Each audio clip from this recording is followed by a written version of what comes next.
오늘장 랭킹5로 이어가겠습니다. 오늘도 궁금한 점이 참 많은데요. 두 분과 이야기 자세하게 나눠볼게요. IS 김태성 본부장, 신한투자증권 황유현 PB팀장과 함께합니다. 안녕하세요. 네, 안녕하세요. 네. 삼성전자의 연이틀 반등세 굉장히 반가운데 이것만으로는 뭔가 지수 상승을 쭉 끌어올리기에는 부족한 것인지 오늘은 또 SK하이닉스와 그 밸류체인 단이 또 쉬어가니까 지수가 영 힘을 못 내고 있습니다. 자, 그러면 반도체 이야기 먼저 해보겠습니다. 34거래일 만에 외국인들이 돌아왔어요. 삼성전자 쪽으로요. 그래서인지 일단은 이틀 연속으로 말씀드린 대로 상승 흐름을 보여주고 있는데 아직 6만 원 딱 안착은 못했습니다. 하지만 우리 뭔가 희망적인 이야기를 한번 해볼까요? 먼저 김태성 본부장님께 질문 드릴게요. 네. 반등 흐름을 이어갈 수 있을지 단기적인 바닥은 확실히 지났다. 이제는 좀 SK하이닉스랑 뭐 키 맞추기 상승 이런 얘기도 있던데 기대해봐도 괜찮을까요? 일단 키 맞추기 상승이라고 하면 SK하이닉스가 기분이 조금 나쁠 수는 있겠네요. 그렇죠. 근데 아무래도. 마침 또 그쵸? 어제 오늘 빠져가지고. 일단 SK하이닉스 같은 경우에는 3분기에 우리에게 정확하게 명확하게 숫자를 네. 좀 제시를 했지만 삼성전자는 아직까지도 명확한 어떤 가이던스조차 지금 나오고 있지 않는 상황 속에 네. 저점에 대한 어떤 기대감 그리고 이제 컨퍼런스 콜에 대한 기대를 좀 가지고 있는 상황이기 때문에 지금 일단은 추가적인 반등세는 좀 나올 수 있다. 그런데 이제 컨퍼런스에서 나올 내용들이 저는 가장 중요하지 않을까라는 생각이 들어요. 네. 만약 여기서 HBM3E 12단 혹은 8단에 대한 명확한 플랜이 나오게 된다면 저는 충분히 지금이 저점이다라고 생각을 하고 더 올라갈 가능성이 높지만 그렇지 않고 우리가 기다렸던 지금 내용은 딱 두 가지입니다. HBM3E가 지금 어느 정도까지 진행이 되었는지 두 번째 파운드리를 어떻게 개선을 할 건지 이 두 가지인데 이 두 가지를 직접적으로 언급을 하지 않고 다른 이야기만 하다가 마무리가 된다? 그러면 다시 또 흐지부지하게 지지부진한 흐름이 네. 나올 가능성이 좀 높다라는 생각이 들어서요. 일단 삼성전자는 어제 오늘 뭐 미약하게나마 외국인의 수급이 조금은 돌아왔다라는 명분으로 좀 올라오고 네. 있어서 그 올라옴을 그러니까 기술적인 반등을 조금은 즐기시되 여기가 이제 저점이었구나라고 안도를 할 때는 저는 아니다라는 네, 생각이 네. 들고 있어서 조금은 더 보셔야 되지 않을까. 그래도 삼성전자 컨퍼런스 콜까지는 확인을 하고 거기서 나오는 내용을 확인한 다음에 저는 이제는 비중을 좀 조절하셔야 된다라는 의견 한번 들어보도록 하겠습니다. 네, 확실히 다가오는 또 31일 얼마 안 남았어요. 이틀 그렇죠. 남았는데 삼성전자의 확정 실적 발표에서 뭔가 또 긍정적인 뉴스가 나오는 것을 잘 지켜봐야겠습니다. 외국인들이 이틀만 이렇게 사줘도 삼성전자 주가 쭉 가는 걸 보면 좀 이 기세가 더 이어졌으면 좋겠다라는 생각도 드는데 아직까지는 바닥이다라고 바닥을 지났다라고 얘기하기는 조금은 더 지켜봐야 된다 얘기해 주셨습니다. 자, 그러면요 SK하이닉스 이야기 해볼게요. 뭔가 기분 나쁜 이야기 없었는데 괜히 또 이틀 연속으로 밀리니까 기분은 나빠집니다. 3% 정도 오늘도 추가 하락. 다시 또 19만 원 선 아래로 내려갔고요. 낙폭이 커지고 있습니다. 이러다 보니까 밸류체인단도 같이 좀 밀려요. 황유현 팀장님, SK하이닉스 왜 이런 걸까요? 일단은 우상향 추세는 여전히 유효한데 잠깐 숨고르기인 것인지 아니면 또 뭔가 리스크 온 이렇게 해석해야 되는 건지. 리스크 온이라고 해석하기에는 사실 뭐 그동안 상대적으로 강했던 부분이 네. 조금 더 크겠죠. 예, 네. 당연히 우리가 삼성전자가 반등이 나오면 하이닉스가 조금은 밀리지 않을까라는 생각은 아마 반도체 매매하시는 분들은 대부분 다 어느 정도 예상을 하고 있었을 겁니다. 네. 다만 삼성전자가 언제 반등이 나올까에 대한 고민이 사실 더 있었던 거죠. 뭐 하이닉스에 대한 질문을 주셨지만 삼성전자 얘기 잠깐 하자면 네. 지난주에 삼성전자를 외국인이 1000만 주 이상 매도를 한 적이 한 번 있었습니다. 네. 지난주 24일인가 그런데 이날 조금 뭔가 마지막 남은 물량을 시장에 다 쏟아내는 듯한 느낌이 굉장히 강했었거든요. 그리고 환율도 고점 근처에서 왔었고 때마침 오늘 이제 환율이 내려가면서 삼성전자의 반등도 지금 같이 나타나고 있는 상황입니다. 삼성전자 뭐 저점에 대한 우리가 고점 맞추기도 어렵지만 사실 저점에 대한 저점을 맞추는 것 자체도 사실 좀 어렵거든요. 다만 이 정도 가격 또는 이 정도 밸류 또 이 정도 업황과 심리 정도면 바닥 언저리는 되지 않을까라는 고민은 당연히 해봐야 될 시점은 된 것 같습니다. 네. 다만 그게 반등이 바로 나올지 아니면 다른 종목들처럼 옆으로 꽤 오랜 시간 동안 짧은 시간이 될 수도 있고 긴 시간이 될 수도 있고 기간 조정의 양상을 거치고 나서 반등이 나올 것인지에 대한 고민은 업황이라던가 실적 앞서 말씀드렸던 것처럼 향후에 여러 가지 주어지는 이제 코멘트들을 보고 우리가 판단을 해봐야 될 겁니다. 말씀하셨던 대로 키 맞추기 양상이 저는 맞다라고 봅니다. 뭐 네. 기분 나쁠 수도 있겠지만 네. 당연히 삼성전자가 반등이 나오면 일정 부분 수급을 뺏길 수밖에 네. 없는 최근에 외국인들 플레이는 하이닉스 매수하고 삼성전자를 매도하는 흐름이었기 때문에 그 반대 흐름이 나온다라고 하면 사실 하이닉스가 하락이 나올 수밖에 없는 흐름이겠죠. 오늘 특징적인 거는 삼성전자가 장중에 2% 이상 올라가다 보니까 다른 쪽에 있는 반도체 안에서뿐만 아니라 다른 섹터까지도 시장의 수급에 영향을 좀 받는 모습들입니다. 네. 이런 부분들이 아마 이제 환율 고점, 사실 지금 외국인들이 일정 부분 굉장히 많이 쏟아냈기 때문에 지금부터는 외국인들이 환율도 고점이고 해서 매수해서 다시 들어간다라고 하면 주가 차익도 차익이지만 환차 이익도 사실 기대해 볼 수 있는 부분입니다. 예. 지금 사실 뉴스들이 환율 고점 1,400원이 뉴노멀이다 그런 이야기까지 나오고는 있는데 만약에 다시 우리가 연초에 이야기했었던 다시 1,300원대 초반이나 1,200원대까지 다시 정상 레벨로 간다라고 하면 지금이 정상 레벨이 아니라 다시 우리가 과거에 생각을 했었던 1,300원대까지 간다라고 하면 외국인들 입장에서는 지금 굉장히 좀 매력적인 구간이 될 것 같습니다. 삼성전자와 기타 대형주들은요. 다만 이번 주는 대선 앞두고 있어서 변동성이 극대화될 시점인데 최근에 한국 시장들이 보면 변동성이 사실 먼저 한 2주에서 3주 정도 선제적으로 나오고 있거든요. 그래서 사실 지금 이번 주 들어서면서부터 종목들이 위도 아니고 아래도 아니고 그냥 계속 눈치만 보는 시장이 이어지는 것 같습니다. 그래서 일단은 다음 주 대선 끝나고 나면 다음 주도 섹터가 조금 더 명확해질 것 같은데 그중에 하나 반도체는 당연히 후보군에 올려놔야 될 것 같고요. 계속 관찰할 필요는 있을 것 같습니다. 네. 지금은 또 외국인의 수급 그리고 환율도 연동해서 봐야 되는 부분이 있겠고요. 오늘은 또 삼성전자 쪽으로 이제 시선이 많이 가다 보니 나머지 반도체 쪽에 매수세도 그쪽으로 좀 옮겨지는 게 아닌가라는 이야기도 해주셨어요. 일단은 삼성전자의 또 키맞추기 상승. 하지만 우리 미 대선까지 변동성도 유념해 두고 보자 이렇게 얘기를 주셨는데 그러면요 IT 투톱 이야기 해봤으니까 또 궁금한 종목에 대한 이야기 연결해 보겠습니다. 한화 인더스트리얼 솔루션즈 5거래일 연속으로 올라갑니다. 오늘 11%대로 또 오름폭을 키워가는 구간. 한미반도체랑 원래 약간 경쟁 구도로 많이 우리 보는데 정반대 모습을 보여줍니다. 본딩 관련해서 하는 거는 비슷해 보이는데 왜 주가의 차이가 이렇게 있는지 아무래도 경쟁이라서 한쪽이 가면 한쪽이 내리는 건지 본부장님 어떻게 보세요? 일단 한미반도체는 지금부터는 이제 경쟁사, 다가오는 네. 경쟁사에 따른 부담감을 나타낼 수밖에 없습니다. 네네. 그러니까 사업하는 입장에서 엔비디아는 당연히 이원화 업체가 필요하다 보니까 SK하이닉스뿐만 아니라 마이크론과 또 삼성전자에 지금 채찍질을 하는 거 같지 않습니까? 그러면 이걸 SK하이닉스 기준으로 보면 너무 한미반도체에 의존하는 것도 문제가 있을 수는 있어요. 네. 품질에 대한 문제 혹은 단가적인 문제 그리고 이제 TC 본딩을 넘어서 하이 본딩에 대한 기대감을 또 갖고 있는 게 이제 하나 인더이기 때문에 저는 아무래도 이제 시장의 픽은 한정적인 자원 속에서 하나 인더스트리얼 솔루션즈로 넘어갈 수밖에 없지 않겠는가. 네. 일단 잠재적인 경쟁사라고 하면 한미반도체가 현재 시가총액이 약 10조 부근입니다. 네. 그런데 이제 하나 인더스트리얼 같은 경우에는 2조 부근이에요. 그러니까 벌써 여기서 이제 시초의 어떤 5배 정도 차이가 나잖아요. 네. 그러니까 하나 인더가 무조건 이제 경쟁사라고 해서 한미반도체 시가총액을 따라간다라는 건 아니지만 네. 어느 정도 레벨 단까지는 충분히 올라올 만한 명분은 있지 않겠는가. 그리고 이제 독자적으로 개발하는 게 아니에요. SK하이닉스가 지금 적극적으로 도와주고 있음을 우리에게 좀 이야기를 했기 때문에 저는 하나 인더스트리얼 솔루션즈의 추가적인 상승에 조금은 더 베팅을 하는 게 지금은 단기적인 어떤 성과를 내기에는 더 유리하지 않겠는가라는 의견을 한번 드려보도록 하겠습니다. 네, 확실히 이게 경쟁 구도에 있다 보니 손잡고 같이 올라가기는 좀 어려워 보이고요. 지금 또 시장에서는 한화 인더 쪽으로 많은 관심 몰리고 있는 것 같습니다. 주가에 대한 판단 들어봤습니다. 2차 전지 이야기 해볼게요. 테슬라 효과를 좀 받아서 2차 전지 섹터가 가나 싶었는데 하루 만에 또 끝났습니다. 테슬라의 실적 약발이 끝난 건지 아니면 뭐 2차 전지는 사실 악재를 굳이 떨어질 때 찾자면 너무 많은 거잖아요. 뭐 실적에 대한 앞으로의 우려도 있을 것이고 정점 지났는지 거기에다가 대선에 대한 이슈까지 2차 전지 어떻게 봐야 될까? 황유한 팀장님 여전히 캐즘이 지속된다. LG 에너지 솔루션이 3분기 실적 나름 괜찮았지만 4분기는 또 우려가 되다 보니 캐즘은 완전히 지울 수 없는 것이라고 해석하는 건지 업종에 대한 뭔가 약해진 투심을 방증하는 거라고 오늘의 모습을 봐야 될까요? 네. 근데 어제 사실 IRA 이제 수혜안이 좀 더 구체적으로 네. 명확히 확정이 되면서 어제 2차 전지 섹터가 사실 코스닥 시장을 특히나 더욱 더 세게 밀어 올렸습니다. 뭐 삼성 SDI 같은 경우에도 또 급등하기도 했었고요.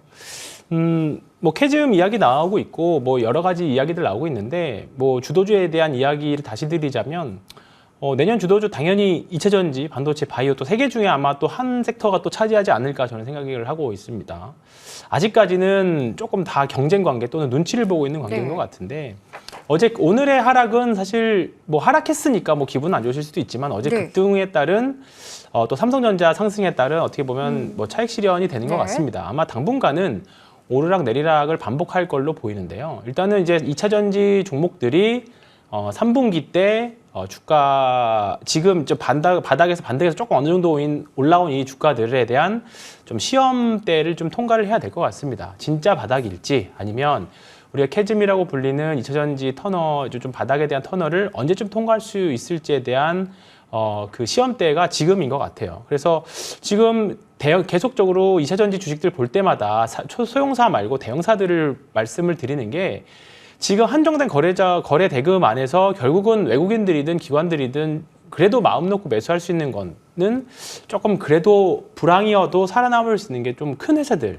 대형 업종들, 대형 회사들이 살아남을 수 있기 때문에 말씀을 계속 드리고 있는 부분들이거든요. 그래서 그렇다고 해서 대형사들이 변동성이 작느냐 또 사실 또 그런 것도 아닙니다. 어제 2차 전지 큰 회사들 보면 다 4, 5% 이상씩의 반등들이 나왔기 때문에 지금은 일단은 2차 전지를 보실 때 큰 회사들 위주로, 셀업체들 위주로 먼저 보시기를 말씀드리겠고 대선이 또 또 변수가 많이 될 수 있을 걸로 보입니다. 또 IR에 대한 또 재검토도 있을 수 있는 부분들이고 IRA 법안 자체를 폐기는 못하겠지만 보조금이 없다라고 해버리면 사실 뭐 있으나 마나 법안이 될 수 있기 때문에 트럼프가 된다라고 하면 사실 어떻게 될지 모르는 항상 불확실성을 갖고 가기 때문에 2차 전지에 대해서는 지금 트럼프가 된다라고 하면 반도체도 그렇고 2차 전지도 그렇고 계속 그렇기 때문에 대선을 유익 있게 봐야 된다라고 봅니다. 그래서 지금은 어쨌든 너무 확신에 탄 투자보다는 상황을 좀 주시할 필요가 있다. 그렇게 말씀드리고 싶습니다. 네,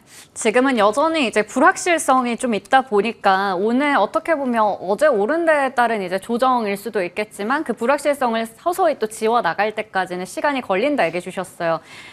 앞서 IRA 관련해서 최종 가이던스 가이드안 나오다 보니까 거기에 따라 어제 올랐는데 이제는 또 미 대선 이후에 만약에 IRA가 축소된다고 하면 그걸 걱정하면 또 내리잖아요. 본부장님께서는 슬슬 리스크 관리 좀 해야 된다고 생각하세요? 뭐 옳은 게 있어야 리스크 관리를 네. 하죠. 저는 일단은 앞서 이제 팀장님께서 네. 이야기하셨다시피 뭐 갑작스럽게 뭐 IRA 법안이 완전히 백지화될 가능성은 전혀 네네. 없다라는 생각이 들어서요. 저는 우선은 2차 전지에 대해서는 조정 시에 천천히 매수하는 전략은 그대로 좀 유지를 할 수 있다라는 의견 한번 드려보도록 하겠고 작년 이맘때 이쪽 섹터에서 공통적으로 했던 이야기들이 있습니다. 2024년 3분기가 되면 그래도 캐즘이 어느 정도 해소가 되고 정말로 전방 수요가 회복이 될 거다라는 이야기가 있었는데 지금 그 흐름들이 나타나고 있어요. 그렇기 때문에 뒤로 물러서는 것보다는 이제부터는 일단 종목을 좀 잘 압축하셔야 될 것 같아요. 그러니까 지금 LG 에너지솔루션은 잘 버티는데 LG화학은 지금 이렇게 조정이 또 깊은 상황이다 보니까 다 같은 한 포트에 지금 담는 것보다는 종목을 압축해서 오늘의 조정이 어느 정도 좀 얕게 끝나는 쪽은 저는 여전히 매수를 해도 괜찮지 않겠나? 지금 이 IRA 혹은 AMPC를 좀 계산을 해봤었을 때 당연히 LG 에너지솔루션 여기에 삼성 SDI가 이렇게 되면 내년에 흑자 전환도 사실은 기대해 볼 수 있는 요소가 좀 있거든요. 네. 그래서 배터리셀 요 두 기업은 계속해서 좀 체크를 하셔야 되지 않을까라는 의견 한번 들어보도록 하겠습니다. 두 분 모두 2차 전지 관련해서는 좀 큰 대형주 위주로는 좋은 시각을 좀 주신 것 같아요. 셀 2사 같은 경우에는 본부장님께서 모아가는 전략도 말씀해 주셨습니다. 자, 그러면요. LG화학은 또 걱정이 크죠. 뭔가 실적에 있어서 일단은 크게 밀리면서 석유화학의 불황 속에 주가가 크게 내려가는 모습 확인되고 있습니다. 오늘 7% 정도 급락하는 모습. 이게 어떻게 보면 실적 때문에 이렇게 내린다는 건 전체적인 섹터에게도 불똥이 튀지 않을까 걱정되거든요. 황유한 팀장님께 질문 드리겠습니다. 석유화학이라고는 하지만 그래도 어떻게 보면 큰 종목인데 이 섹터의 영향 어떻게 보세요? 일단은 지금 시장 자체가 좀 악재에 민감하게 움직이는 시장입니다. 그렇다 보니까 뭔가 팔 명분이 생기면 좀 약간 거침없이 매도가 나오는 그런 시장인 것 같아요. 더군다나 이제 석유화학 쪽은 과거에 우리나라가 2010년 전후 때는 정말로 이제 전성기였었습니다. 화학 쪽이. 하지만 이제 그 최근 이제 10년 지나오면서 중국 업체들이 사실 굉장히 좀 많이 올라왔어요. 네. 그러면서 최근에 롯데케미칼, 뭐 대한유화 같은 이제 우리나라에서 석유화학 쪽으로 굉장히 좀 큰 회사들이 계속 주가나 실적에서 고전을 변치 못하는 게 일단 중국 쪽 이제 기초화학 분야에서 중국 쪽 물량이나 여러 가지 측면, 가격 측면에서 사실 대응하기 좀 어려워진 게 사실입니다. 그렇다 보니까 이제 우리나라 화학 업체들이 뭔가 중국 기업들은 할 수 없는 뭔가 스페셜티 케미칼 쪽으로 많이 진출을 하려고 하는데 네. 아직 그쪽에서는 또 가시적인 성과가 없고 약간 좀 그런 상황인 거죠. 일단은 뭐 화학 부분 쪽 실적이 당장 뭐 망하거나 없어지거나 그러지는 않겠습니다만 우리가 주가 측면으로 봤을 때는 뭔가 새롭게 성장하거나 새로운 뭔가 모멘텀이 있어 보이지는 않는다는 게 우리가 지금 현재 화학 업체들의 어떻게 보면 주가 측면에서 좀 당면한 과제인 겁니다. 그래서 일단은 화학 쪽, LG화학이 오늘 이쪽으로 이 이슈로 매도가 나온다라고 하는 거는 시장에서는 2차 전지로 보기에도 그렇고 또 이 회사를 화학 쪽으로 회사로 보기에는 좀 너무 안 좋고 하다 보니까 좀 좀 매도가 좀 나온 것 같아요. 지난번에 중국에서 경기 부양할 때 화학주들이 일제히 반등하기는 했습니다만 네.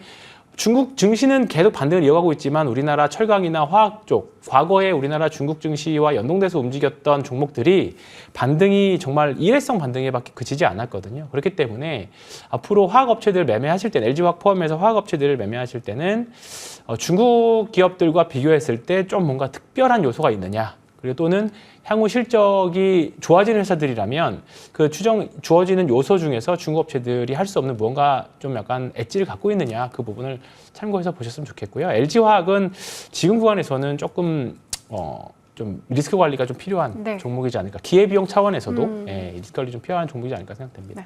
네. LG화학은 2차 전지로 봤을 때도 매를 맞는 느낌, 화학으로 봤을 때도 좀 억울하고 네, 그렇네요. 일단은 지금은 좀 보수적인 시각이고요.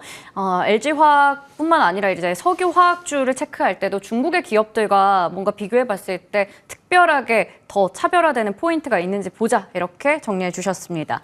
자, 그러면 이번에는 드론 이야기 해볼게요. 방산까지 연결해 볼 텐데 자폭 드론 이슈도 계속 나오는 것 같고 지금 뭐 우크라와 러시아 간의 이제 갈등과 있어서도 드론 이야기 계속 뉴스로 전해지고 있긴 합니다. 그래서인지 네온테크나 휴니드, 코콤 이런 종목들이 윗꼬리는 좀 달려있지만 시세는 여전히 지속이 되고 있는 상황이죠. 드론주 단발성 이슈 아니었나요, 본부장님? 일단 이쪽은 단발성으로 이제 봐야 되는데 네. 그 시기가 지금 계속 좀 짧은 거죠. 네. 오늘 하루 툭 쳤다가 또 며칠 쉬었다가 네. 또 툭 칠 네. 가능성이 지금 높은 상황. 특히나 또 러시아 우크라이나 전쟁의 변수는 이제 북한군의 지금 등장 아니겠습니까? 또 이 부분이 우리나라 이 중소형 방산주들에 대한 투심을 또 건드릴 수 있을 만한 지금 요소로 작용이 되었기 때문에 저는 일단 이쪽에 대해서는 오늘 윗꼬리가 달리나 계속해서 좀 관심을 좀 가져야 된다. 근데 문제는 아마 매매하기가 좀 어려울 겁니다. 그러니까요. 그러니까 따라 붙으면 네. 윗꼬리 달리고 네. 안 따라 붙으면 시세가 나버리는 네. 그런 좀 패턴이라서 일단 이 부분은 난이도가 높아서 저는 단기적으로 좀 대응하실 수 있는 분들에 한해서 좀 보시는 게 맞을 것 같고, 그렇지 않다면 일단 오늘의 어떤 시세를 좀 놓고 봤었을 때는 저는 휴니드라는 기업, 그리고 이제 퍼스텍이라고 하는 기업, 그러니까 드론이라고 하는 어떤 본질적인 부분으로 성과를 좀 낼 수 있는 기업에 투자를 하는 게 지금은 맞다. 네. 물론 뭐 JC현 시스템도 드론 쪽으로도 이제 성과를 내는 기업이긴 하지만 지금 이렇게 캔들 자체가 완전히 투심이 좀 빠르게 좀 뒤바뀌는 어떤 흐름이 나오면 굉장히 악성 매물이 빠르게 나올 수 있거든요. 그래서 지금은 종목을 압축을 한다면 실질적으로 드론 사업으로 인해서 좀 성장을 할 수 있는 휴니드와 퍼스텍을 좀 보는 게 맞고, 또 이 안에서 매매를 하실 때 손절 라인을 좀 정확하게 거실 수 있는 분들만 네. 저는 하시는 게 맞지 않을까라는 의견을 한번 드려보도록 네. 하겠습니다. 이게 이슈가 간간히 나오는데 그 빈도가 이제 잦아지고 그쵸. 있어요. 근데 그만큼 또 따라잡는 매매는 상당히 어렵기도 합니다. 그래서 종목 압축해보면 휴니드, 퍼스텍 말씀해 주셨고요. 이런 종목들은 방산에 있어서도 중소형 주잖아요. 상당히 탄력이 강하지만 그만큼 윗꼬리도 달려있는 상황이고. 자, 그러면 황유한 팀장님, 방산주 안에서도 순환매는 계속 네. 돌고 있는데 탄탄한 대형주 쪽, 뭐 대표적인 4사 있겠죠? 그런 네. 쪽을 봐야 될지, 아니면 이런 가볍지만 탄력이 강한 쪽을 봐야 될지 어느 쪽 더 선호하세요? 뭐 사실 개인 성향 차이고 네, 뭐 네. 변동성이 큰 종목 내에서 트레이딩으로 수익을 낼 수 있는 분이라고 하면 당연히 작은 종목들을 더 여전히 원하실 네. 겁니다. 잘하시는 분들은 시장이 뭐 하락장이든 횡보장이든 상승장이든 언제든지 수익을 네. 낼 수 있죠. 근데 다만 지금 시장 상황 정말 개괄적인 걸 말씀드리자고 하면 사실 지금은 계속 강조드리는 게 거래대금 부분입니다. 한정된 거래대금 내에서 외국인들하고 기관들이 살 수 있는 종목들이 굉장히 제한적이고 개인들의 유동성이 많이 말라져 있는 상황이에요. 그렇다 보니까 작은 종목들, 시가총액 3천억 이하의 종목들은 계속적으로 윗꼬리를 달리는 경향들이 굉장히 큽니다.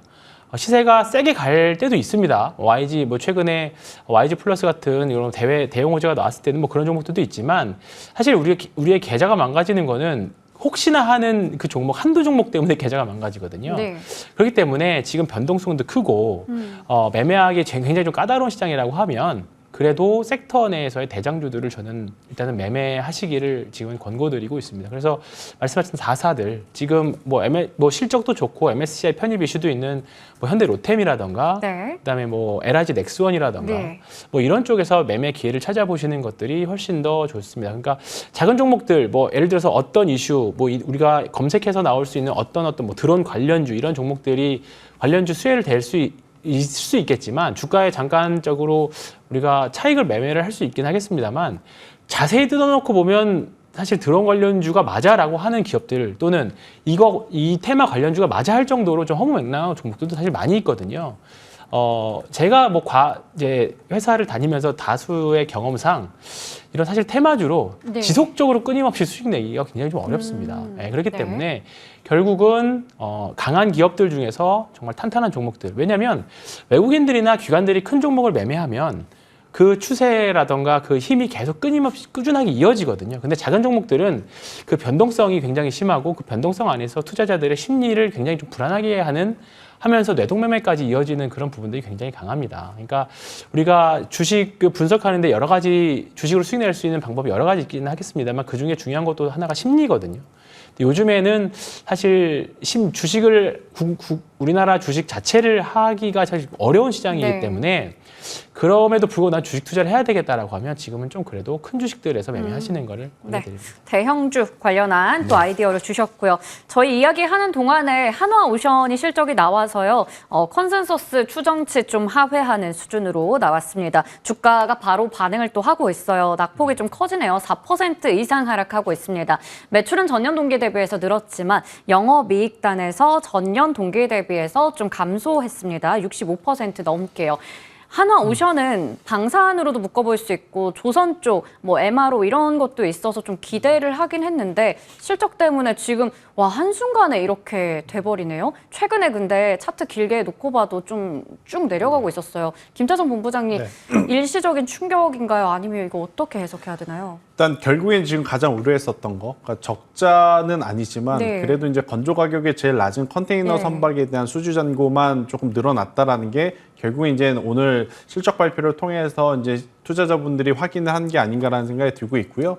대신에 이제 앞서 앵커님께서 이야기하셨다시피 주가는 결국엔 미래에 대한 기대감을 가지고 움직이는 거기 때문에 MRO 산업에 대한 어떤 이 시장 규모는 아직까지 정확하게 좀 계산이 안 된 전 네. 주가라 생각이 들어요. 그렇기 때문에 이 부분이 이제 본격적으로 진행이 된다 했었을 때는 한화오션은 지금보다 훨씬 더 좋은 어떤 주가의 퍼포먼스를 보일 가능성이 높아서 오히려 저는 지금의 조정을 천천히 매수를 하는 것도 나쁘지 않다라는 이야기 한번 드려보도록 하겠고 그게 아니라면 저는 조선주 안에서 탑픽으로 봐야 될 거 지금 많거든요. 네. 오히려 실적 잘 나온 현대 마린솔루션 이쪽으로 차라리 비중 확대하는 것도 더 괜찮은 대안이 되지 않을까라는 의견 드리겠습니다. 네, 한화오션까지 좀 체크를 해봤고요. 이어서 원전 이야기 해보겠습니다.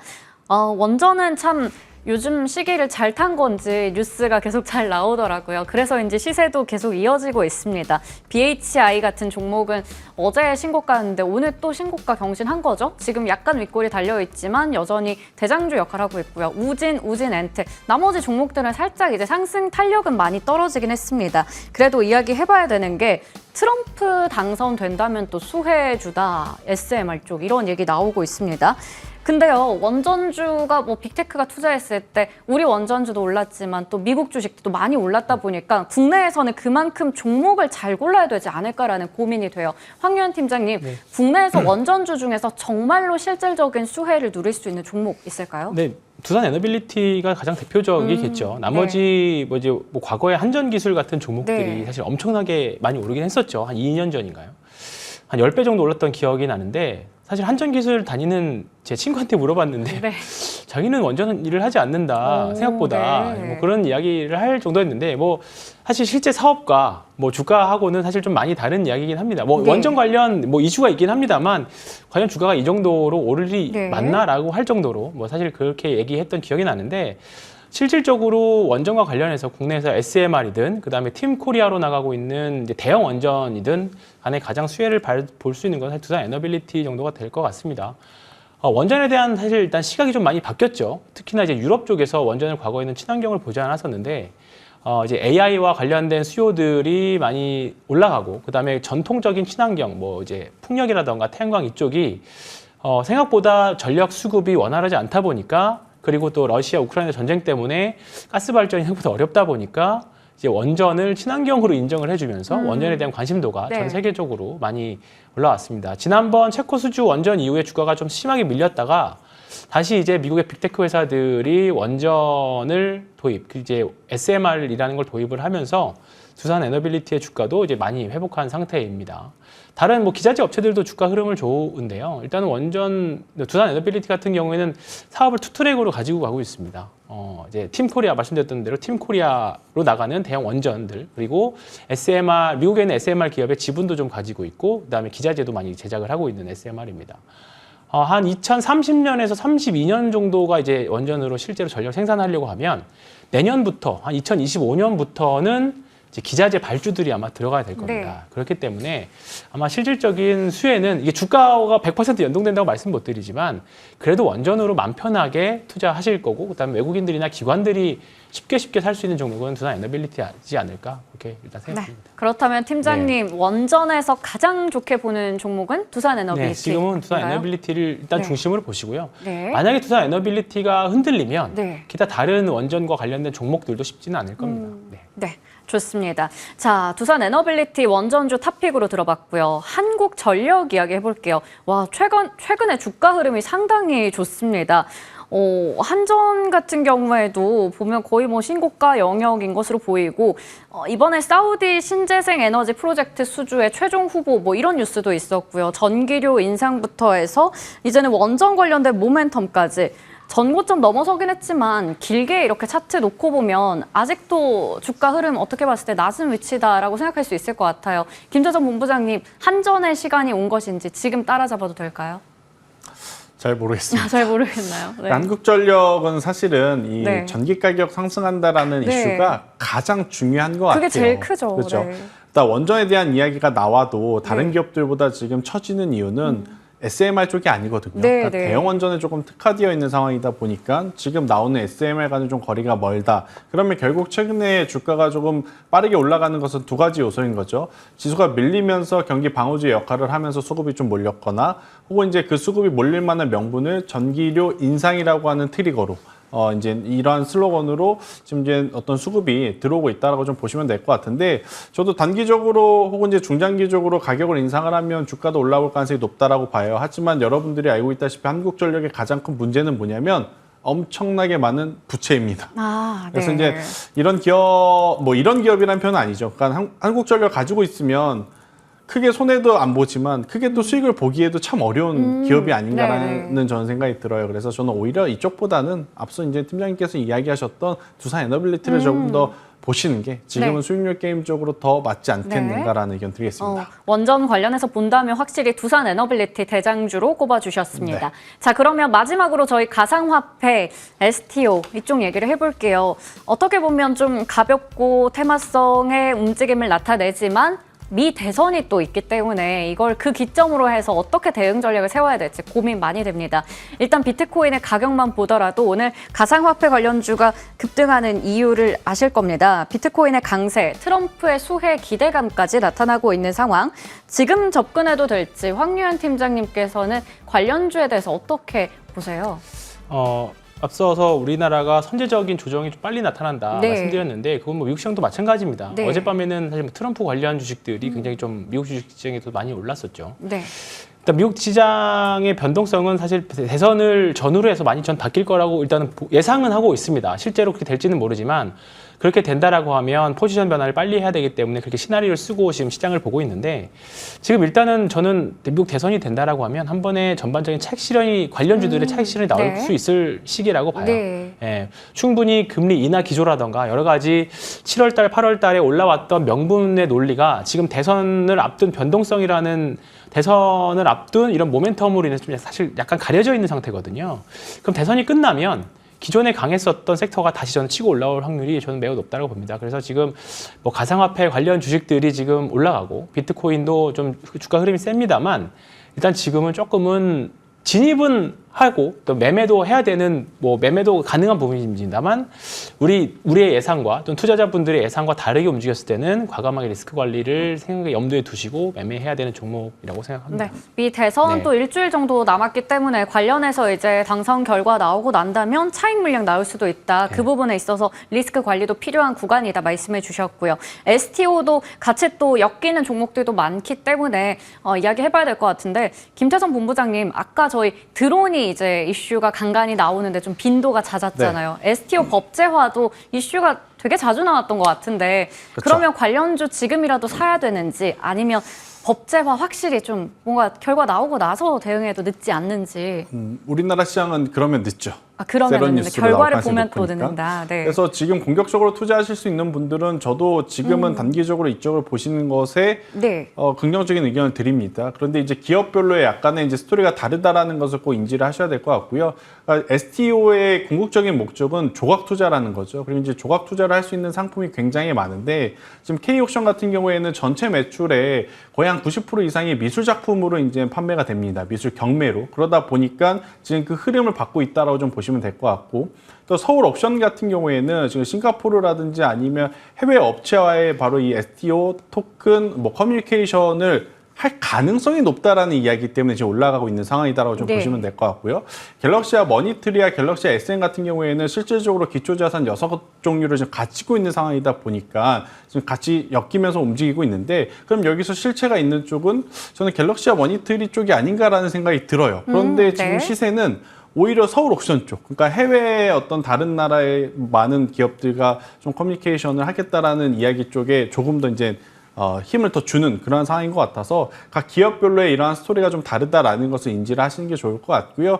대신에 저는 단기적으로 트레이딩 하실 시에 이쪽은 소액으로 투자를 하시되 손절은 필수적으로 네. 걸고 하셔야 된다라는 의견 드리도록 하겠습니다. 네, 소액으로 투자, 비중을 적게 실 때 또 우리 손절가는 잘 지켜보자 이렇게 투자에 대한 아이디어까지 세워봤습니다. 오늘 여러 가지 이야기 두 분과 함께 나눠봤습니다. 지금까지 IS 김태성 본부장, 신한투자증권 황유현 PB팀장과 함께했습니다. 고맙습니다.